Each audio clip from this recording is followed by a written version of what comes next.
Bom dia, pessoal, tudo bem? Hoje vamos falar de sistema endócrino. Você sabe qual é a função do sistema endócrino? Aqui a gente tem as principais glândulas do sistema endócrino, tá? Que é a hipófise, pâncreas, os testículos nos homens, temos os ovários nas mulheres, a tireoide e paratireoide, que é atrás da tireoide, e suprarrenais. Nós vamos ver um por um. Então, as glândulas endócrinas, elas comandam muitas atividades que atuam no comportamento e produção de substâncias que são chamadas de hormônios. E quem são esses hormônios? Os hormônios são transportados através do sangue para o resto do meu corpo, tá? Os hormônios são os responsáveis por controlar os níveis de açúcar no sangue. A fabricação de células, elas regulam a quantidade de água e sais minerais no organismo, sendo então responsáveis pelas transformações do nosso corpo. Aqui a gente tem então um desenho, uma imagem, e aí ali está mostrando as transformações ao longo do tempo, né, no nosso corpo. E os responsáveis são um deles, né, são os hormônios. Mas afinal, o que são hormônios?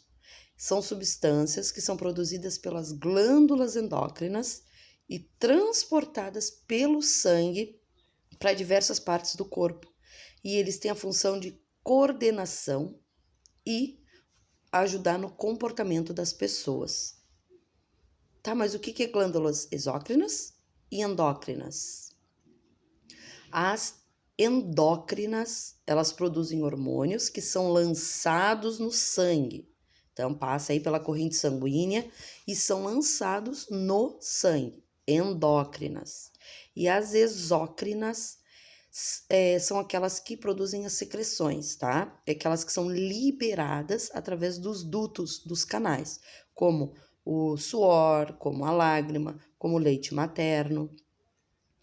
Aqui a gente tem a glândula da hipófise. Ela é localizada de forma muito protegida no crânio e ela é ligada ao cérebro pelo hipotálamo. Ó, aqui a gente tem o hipotálamo, tá? E aqui a gente tem, ó, os hormônios que são liberados, que é a prolactina, gonadotrófico, tireotrófico, adrenocorticotrófico e somatotrófico. A gente vai ver eles também, tá? Os hormônios, tá? Então, esses hormônios, eles são liberados, ó, para as glândulas mamárias, para as gônadas, para a tireoide, para a suprarrenal, para os nossos ossos, tá? Então, todos eles têm aí as suas funções. Qual é aqui, ó, a glândula da hipófise? Qual é a principal função dela? De coordenar as demais glândulas. Por isso que ela é chamada de glândula mestra. E ela é controladora do crescimento. A hipófise, ela produz o hormônio do crescimento, que é o G, ele é chamado de GH. Então, a glândula da hipófise, ela é responsável pela glândula do crescimento, tá? Ela é protegida pelo crânio e ela é ligada ao cérebro através de quem? Do hipotálamo. Aqui, durante a adolescência, a hipófise ela produz hormônios que fazem com que o adolescente tenha um crescimento muito rápido. Se ele tem um crescimento muito rápido, se chama de estirão, tá?